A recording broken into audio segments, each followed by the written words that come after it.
What's good? What's good? I'm back. Yours truly, one and only Paul Pickett, host of the Paul Pickett Podcast, aka Triple P, aka the Common Sense Podcast. Your source for music, sports, politics, world events, and much, much more. Today I'm going to react to a video, a clip I saw on Flagrant, Andrew Schultz and the gang, where they were talking about the pyramids, and anything that deals with the pyramids, I'm always interested in. It's probably the most intriguing thing on the planet to me is the pyramids of Egypt. Before we do, let me give you a word from promopalace.biz. Are you a musician looking for music marketing and promotion? Then look no further than Promo Palace LLC, your one-stop shop for all music promotion services. Services include Spotify playlist pitching, YouTube video promotion, record pool promotion, blog placements, radio airplay promotion, SoundCloud promotion, and much more. With over 2,000 customers and over 10 years of experience in online promotion, Promo Palace LLC is a company you can trust. For more info, please go to promopalace.biz. See you there. That's right. You heard a beautiful lady in the online marketing promotions. Please go to promopalace.biz. Also, when you go to the homepage, there's a coupon code you can get if you actually share our website to one of your social media accounts and whatnot for 15% off. And you heard the lady, we do all forms of online marketing promotion for your music, product, brand, or your service. Let me get into this. Egypt, Flagrant, Andrew Schultz. It's actually crazy that Andrew Schultz has this on his podcast, is the Egypt talk. But I like how he goes with the little themes and stuff, dresses up with certain themes when he has certain people on there. Let's get into it. Break down why the pyramids are so amazing outside of just the visual stimulus that we've all seen in postcards. Well, yeah, I mean, the reality of them is probably stranger and more interesting than anything people can think up in terms of fiction. It's just they're for the longest time have been not only like the tallest man-made structure, but they've been some of the most precisely man-made structures we've ever accomplished. Like we didn't, it wasn't until like the 1700s that we even developed enough precision to be able to define just how accurately those things were aligned to things like true north. We're still discovering crazy coincidences about them in terms of, they're encoding these fundamentals of nature. The Great Pyramids, I can talk about it a bit. It's a scale model of the Northern Hemisphere. It's just like, what do you mean by that? Well, let's break down some of the precision. Sure. So the Great Pyramid. Mostly that's the one that's been studied. We actually haven't done a whole lot of studying on the other pyramids. It's something that's severely lacking. In fact, we've not even cleared off the bases of some of the other pyramids up at Giza. It's crazy. We still to this day haven't done that. But that pyramid itself, the Great Pyramid, the one that we all know and look at, the biggest one, it's aligned to true north within just a fraction of a degree off. I mean, we just don't build with that type of precision even today. In fact, the only building we made that was that precise was like an observatory in France. That was the first one we ever made that even came close to that degree of precision. They made that in the 1800s. That's just one aspect of it, though. It's insane. Apart from it being just the tallest building for forever until the Eiffel Tower was built. So the traditional historical narrative is that these were built, what, 4,500 years ago? Something like that, somewhere around the 2500 BC realm. So they build this in 2500 BC, and then it takes us until 1800 AD in order to build something taller. Yeah. Just taller, not even as precise. Yeah, no. So think about that. It took us, based on just the 2500 BC and the year 1800. So you're looking at, what, 4,200 years. Took us 4,200 years to build something taller, a man-made structure. That's crazy. Let's keep it moving.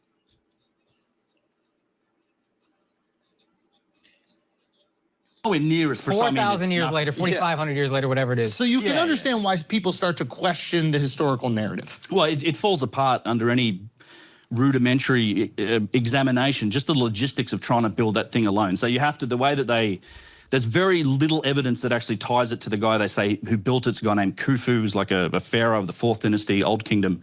And he lived, they have to try and tie it to, well, because the whole story is like it's a tomb for him. So, you know, when he came to power, he probably said, we're going to build this thing as my tomb. So they had to get it done inside of his reign. Right. So that sort of pins it to like, well, 20 to 25 years. Okay. So you can break it down from there and say, well, it weighs like 5 million tons.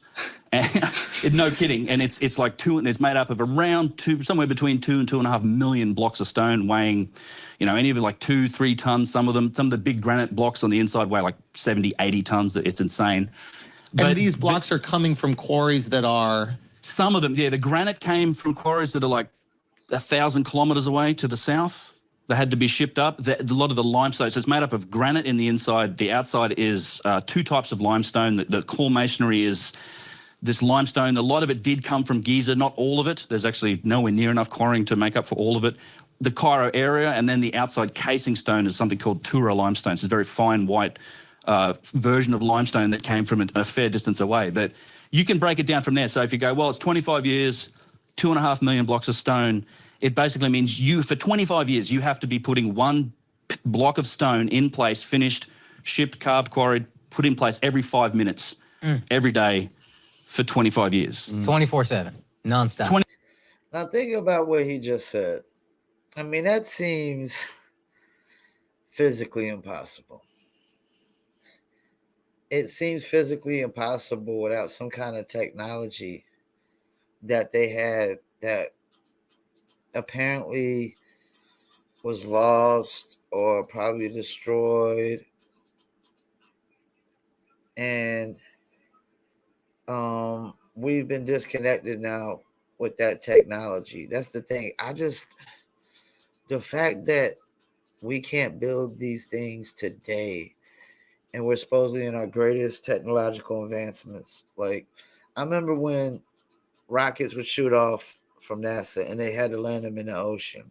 Now you got Jeff Bezos and Elon shooting off rockets and landing them back right where they shot off. There's definitely something happened, something missing, some kind of disconnect. 24/7, nonstop. And now that no union hours. No union hours. Yeah. Overtime. Yeah, no breaks, no whatever it is. I mean, it's crazy. And that is only the pyramid. And you got to remember also, pyramids are part of a complex. Yeah, you hear that? He said that's just the pyramid. Like, this seems so impossible when we try to, act like they didn't have some kind of technological advancement, that we're more technologically advanced now than they were then, but we can't make it. Something's not adding up. There's 2 other pyramids there, and then there's like 3 little... There's a bunch, yeah, there was like pyramids. 9 or 10 there originally. But there's just that one pyramid. It's not just when you build these pyramids that they're part of a complex, not the other pyramids, but they have a causeway. They have these, they call everything's a temple or ceremonial, but there's temples. There's years of work just in preparing the ground, the whole foundation of what's around the pyramid. I love going to Egypt and showing people. Everyone stands there and they look up at the pyramids. I'm like, look down at your fucking feet. Look at what you're standing on. There's these massive floor tiles that have been put into the ground. Some of these things weigh up to like 200 tons. And they're fit together like a geometric puzzle and done so precisely you can't stick a razor blade in between the gaps. I didn't know that. Oh, it's pick insane. up on that at all. So you're saying that they dug down and then created a flat surface. A foundation. And then tiled the foundation. Yeah, with these, but some of these, I mean, you're talking tiles this thick, some of them even bigger. In fact, the middle pyramid is even more impressive in that regard. Because it's built into a side of a hill, like it's literally a sloping hill. So they dug down on this side and they've raised it up on this side. They made this flat platform for it. And it's just astonishing engineering. So you got to factor in, and of course, these types of... Sounds like architectural geniuses. But to do it all by hand, it doesn't make any sense. It doesn't add up. Projects, you don't just make it up as you go along, right? So how long does it take to design it, plan it, put the plan, that's years. doing the foundation work, that's probably years. You have to make sure there's enough stone to even achieve it. Just logistics is this massive problem. I actually would love to do the exercise of working backwards, because we've done some experiments on things like, okay, using really primitive methods, which is what, you know, the mainstream guys say they used.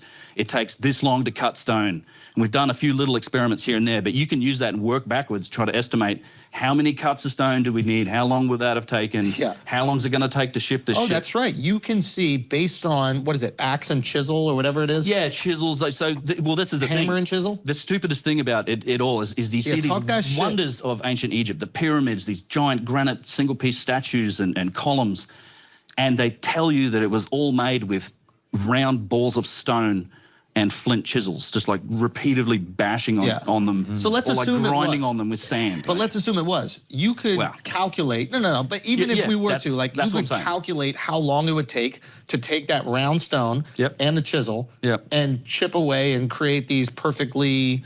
I don't. They're not even symmetrical, but like these perfectly shaped, you know, blocks. You wouldn't even be able to get them perfectly symmetrical. But even as close as you could calculate how long it would take. Yeah. And have you tried? This is the thing. This is when they get into this, the carvings of faces and things like that. Like the idea that you could do this perfectly every single time. It just seems like they had some kind of laser technology that we don't have today. Some kind of laser technology that we don't have today. Something that was lost in some catastrophic event or something. I don't know. But it just doesn't add up. It doesn't make sense. You could do that math? No, but it's on my list of things to do. In particular, I'm interested in like the granite as well, because because the granite's so hard to cut. Granite's so hard. There's a few things involved in the granite. It's you know, they say, well, they grinded on it with sand, and like they get a copper bar, and we've done these experiments. It's much harder. Like that's the other thing that people try to compare, like the work of the Romans and a lot of times the Greeks. They all work in marble. Like this is a very, very soft stone relative to granite. Like frankly, granite's a stupid material to try and do this stuff. It's harder than steel. It's like a 6.57 on the Mohs scale. You know, diamonds at a 10, your fingernails at a 2, copper's at 3, bronze is a 4, steel's like a 5 and a 6. What is marble, out of curiosity? Marble's like, I think it's like a 3-ish. So this is theoretically twice as hard. Yeah, it's just a super soft. I mean, super hard. You had mentioned like molecular manipulation. Yeah, so that's the speculation realm, but it does to me, and this, you can see a bit more of that, I think. You go like South America, because a lot of the real megalithic stuff in places like Peru. And just so we can define megalithic. A megalith is just a giant stone. Giant stone walls. Yeah, I call stuff that's megalithic I would define it as like, walls and structures made up of massive single pieces of stone. Yeah. Typically showing signs of precision in how they're built and just perfect alignment. Like making these sort of mortarless walls is not easy. Like we don't do that today. Like that's what, you know, mortar between. So I think this is one of the cool things that you've exposed and a lot of your contemporaries have exposed, is that ancient history isn't studied by architects. Do you know what I mean? And engineers, right? Yeah. Like so they're applying these ideas and principles to the information that they have, but they don't know what the fucking Mohs scale is. So they're finding some tools and they're seeing some rocks and they're going, okay, this is how they probably chopped up the rock. And in their mind, engineering is limitless. You can do whatever, whereas an engineer would be like, no, you can't. Well, an engineer shows up and then it looks at the granite and goes, wait, they did what with the granite? Yeah, it's the engineers that come along, and in a lot of cases, the whole, like, all of the problems that come up with that orthodox story when it comes to engineering topics, that's been raised by engineers. It's a strange thing to me. It's like you wouldn't ask an archaeologist to design the chair that he's sitting on, right? Yeah. But if it's an ancient chair, he's going to claim domain over it and dominion over it and say, I'm the expert, I don't care what you say. Yeah. And that makes a lot of sense. What they're saying is archaeologists find these things and they act like they're the experts on how the pyramids were built, when you're just really the expert on finding these things, you know, and the experts should be like engineers and architects, you know, that would have a lot more common knowledge or common sense theories on how they really built the pyramids, when we can't do it today, right now. A lot of that happens. And that's not to say they haven't tried to make studies into it. And that's part of my work. I dive into these studies and kind of tear them apart because they're ultimately really silly. And when you go to Egypt, you take engineers, construction experts, architects, people look at it and they just see it immediately and go, this is nonsense. Yeah. Like, this isn't the work of a primitive civilization or a Bronze Age civilization with simple tools. And then, you come back to the pyramid and when you start to realize, like, there's so much more involved in this. There's evidence of this, of the people that build it having, cosmic knowledge, having knowledge of the planet, the dimensionality of the Earth to a crazy degree. Like, so if you take here's an easy statistic. If you take the height of the Great Pyramid, you multiply it by 43,200, you get the polar radius of the Earth. So what does that mean, polar radius? So from the center of the Earth to the North Pole, polar radius. That's crazy.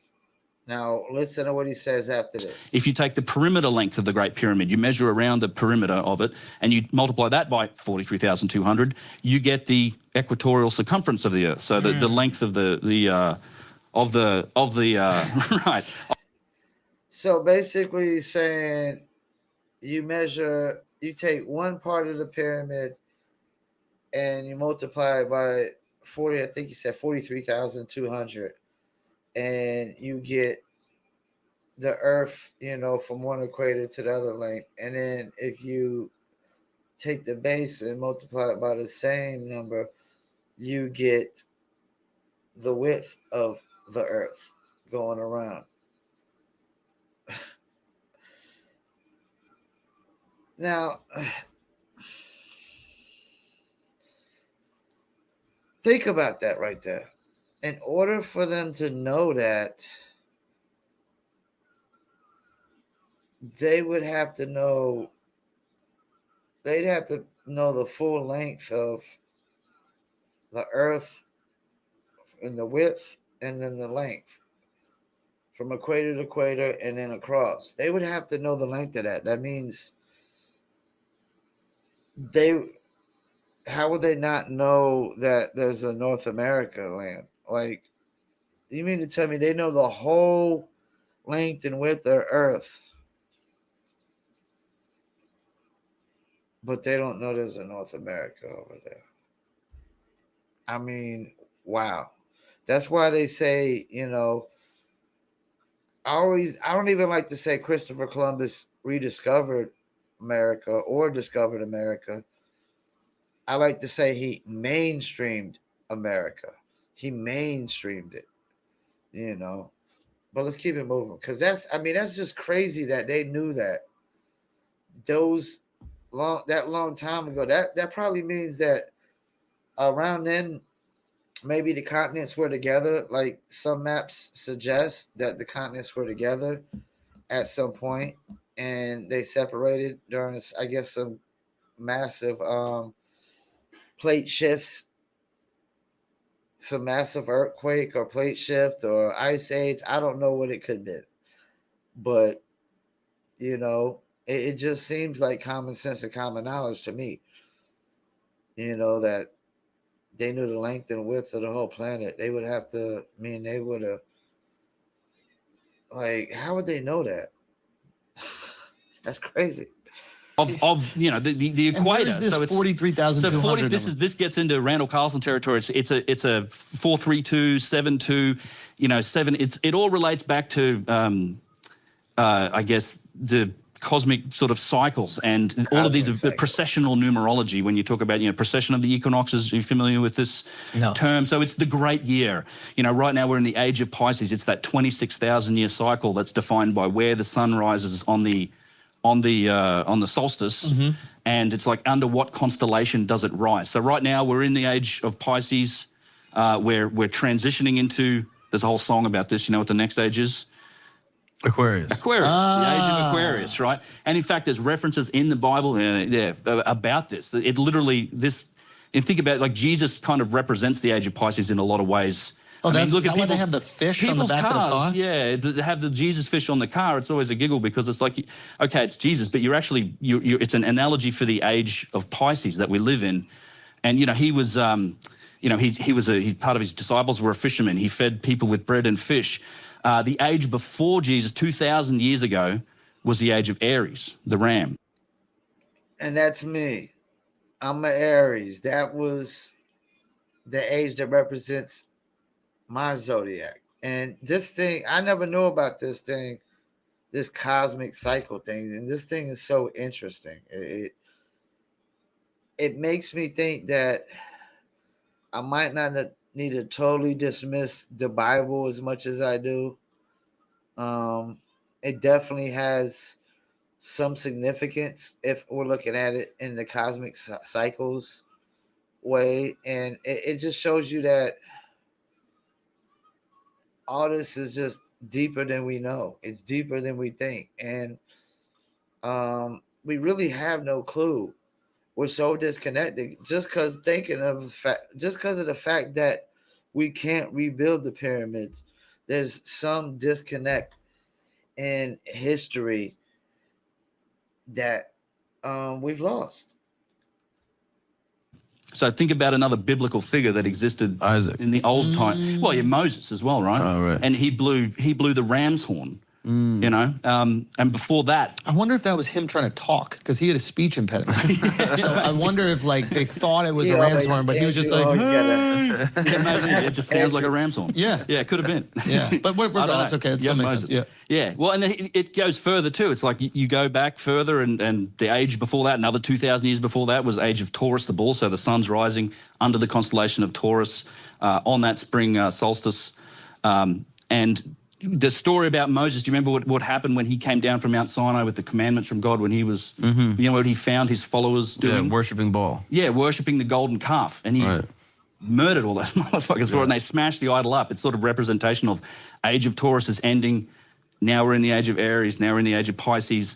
And then there's a part in the Bible, I can't just going from memory, they're talking about Passover or the Last Supper, and one of Jesus' disciples asked him, you know, what will we do without you, O Lord? Like, what happens when you're gone? He says, you know, have no fear, go into town, find a man bearing a pitcher of water, follow him to his house, and there you will find sustenance. So, you know, how is Aquarius described or shown? It's like a man bearing a pitcher of water, right? They're literally telling, so it's this cosmic knowledge that's encoded in these stories. Okay. And it's encoded in monuments like the pyramid. It's not, you know, they even have knowledge of the pyramid.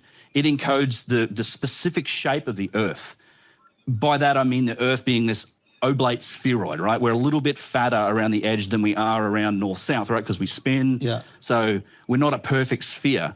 That ratio, you'd call it the ratio of latitude to longitude. So if you take that grid of latitude and longitude, you spread it out on the planet, you go down to 1/4 of 1 degree, and you measure it, so it's a little bit further sort of east-west than it is north-south. That ratio of latitude to longitude is expressed in the pyramid. Oh. Because it sits on something, I talked about the foundation, it sits on the foundation called the socle. So it's like they call it, it's a cubit height. It's about this high, sticks out about this far. So it gives you two ways to measure the perimeter length, right? You can measure the base of the pyramid, or you can measure the base of the socle being slightly larger. And when you ratio or you compare those two numbers, it's latitude and longitude. Wow. And bear in mind that we couldn't figure out how to measure longitude accurately in our own civilization until the turn of the 19th century. I think that's when it was. James Cook's second voyage of discovery. We could not measure longitude to save ourselves until. Which goes to show that there's been some disconnect, you know, and I do believe that there might have been some reset in civilization. You know, and I'm not saying they had rockets but they had some technology that we didn't have or we don't have today.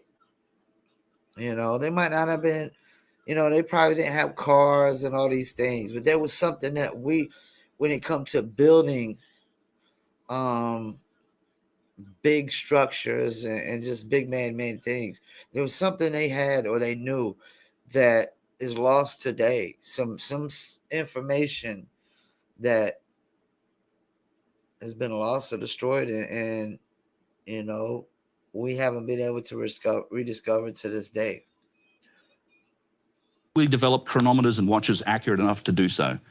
And you're saying according to the traditional archaeologists 4,500 years ago, and you believe probably much longer, they knew So if we're ratio accepting between longitude, And I do think it was much longer. I think it was much, much longer than we think. if we're accepting Why? They traditional knew the shape of the Earth. yeah. if we're accepting traditional archaeology, there's just all these crazy coincidences, Yeah. and none of that. They had no idea that if you multiply, it's a longitude, and latitude. It's At that time, they just were not aware. They were not privy to this information. There's no proof to show that they were. They say it's a coincidence. All of these things, you keep coming up with them because there's other, there's some people make an argument that the speed of light is encoded in the damn thing. There's all these crazy golden ratios and metrics when you get into like the King's Chamber and the geometry of that. It relates back to the meter. There's so many interesting studies about it, but it's generally all described and hand-waved away as well. It's just coincidence, and it's like, so you can find this stuff and you analyze anything. You're approaching this, and like a lot of people in your position are going, these are a lot. So it's a coincidence that they built pyramids 4,500 years ago or longer, and we can't build them to this day. That's just a coincidence, right? I mean, we could build skyscrapers, the Statue of Liberty. I mean, I've seen bridges in China where like the bridges move and go onto the side of a mountain. We could build all this stuff. We could build rockets and missiles, but we can't build a pyramid. Why is that? Because something's missing, man. Something's missing. A lot of coincidences. And it might be easier to look at these people who built the pyramids as a different group of people than the dynastic Egyptians that lived, 4,500 years ago. Exactly what I think. I think what we're looking at, and it goes so much further than the pyramids to me. We're looking at the remnants of a lost civilization, and that left stuff. They might have left cultural knowledge. They might have left architecture and objects that were inherited by essentially a Mesolithic people that developed into a Bronze Age culture that we call the dynastic Egyptians. I think we have a good understanding of the dynastic Egyptian civilization. The tools that we found, the way they lived their life, that's the job of the Egyptologist. So basically what he's saying is he believes there was a more advanced civilization that built the pyramids. And something happened where they died off. And they might have left things behind for other cultures or other civilizations that had, and they just didn't understand that technology or what they had, which makes a lot of sense because we still have like we still got a lot of, there's some civilization. It's like tribes in Africa that still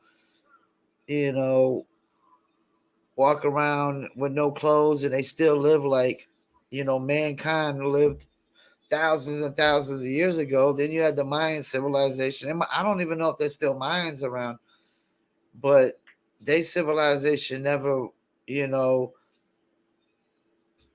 wanted to adapt into living in, modern civilizations. There's just a lot of civilizations that try to stay as old and traditional as possible. It was like what the Native Americans we were trying to do. They're just trying to stay with their traditions, their old traditions and old ways. And there's still some places, Buddhist monks, so it's not far-fetched to think that some kind of advanced civilization died off somehow, and some less advanced and less knowledgeable civilization just kind of started inhabiting over Egypt, and they didn't understand, none of the technologies or anything that was left over, how to use it or work or anything, or maybe the technologies died with them. All I know is these, you talking about being ahead of the curve. Egyptians were, that's whoever even built the pyramid. We don't even know if Egyptians built the pyramids just because they're in Egypt. Because it could have been called something long before Egypt. It could have been a name before Egypt that we don't even know about. And it could have been it could have been a time that there was no cities and countries. It could have been just everything was just the planet. It was just the world, There had to be a time where there wasn't countries and borders and division, when it was just everybody was just roaming the planet and it was just the planet. It wasn't no North America, South America, China, and things of that nature. You know. I think we're right about those guys. I just don't think you can say they made everything. And in fact, they themselves don't say that. Like, their own history goes back 40-something thousand years. Like, so when do you think they're made? Oh, so it's a lot of, I think, pre-cataclysm, a lot of this stuff, and I'm not saying the pyramids as they are, you do have to kind of look through all this stuff with the lens of, I need to preface this, because it's like, there were thousands and thousands of years of renovation, reuse, rebuilding, adaptation, and then thousands of years of deconstruction, quarrying. Like, they've literally been ripping stone off these pyramids for the last couple thousand years and selling it. Yeah. Up until about 50, 60 years ago. Oh, wow. So it's just that, you know, you have to look at it through that lens, and the Egyptians spent many thousands of years working on this stuff and renovating it, using it for their own purposes. But I think a lot of this stuff goes back to before the cataclysm, like the Younger Dryas period, which we can talk more about.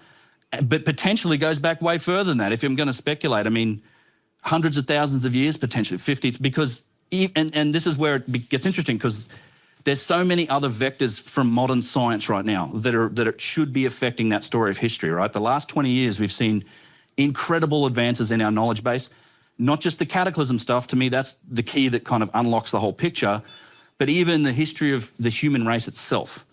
Right? We thought for the longest time, I mean, if you're creationist, 6,000 years, okay? But for the longest time, Victorian era, like, well, maybe it's 50,000 years as a species. Then once we start dating human remains, we get to like 190,000 years old, like we found some stuff in Ethiopia.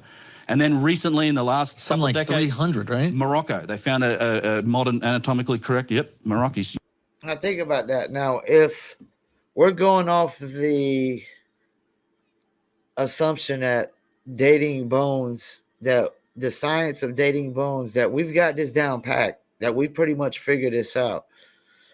They're saying that they found a human that's remains that are over 250,000 years old. 300,000 years old. I believe the pyramids could be as old as that.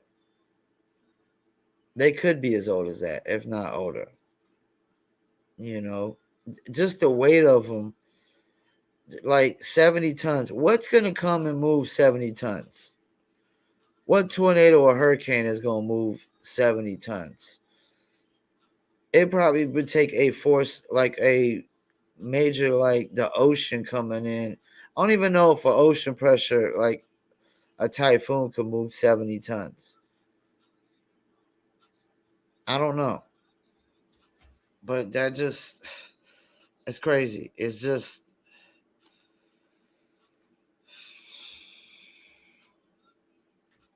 I don't think we'll ever know who built the pyramids. Like, I don't think we'll ever know who created us. I don't think we have any realistic idea of who created us, and who built the pyramids. And I would not be shocked. I would not be surprised if whoever created us also built the pyramids, or helped us build the pyramids, or gave us the technology, or, you know, like, that's the thing. Like, whatever, like, I don't like to use the term God. I'm not naive to not think that something created us. Something, life had to begin from somewhere. Somewhere. It didn't just poof out of nowhere, I don't think.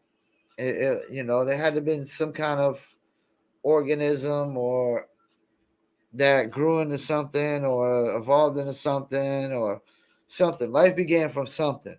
I don't believe like life began from nothing, like the Big Bang Theory, or like the Bible says God created the heavens and earth and all this, and it was basically nothing.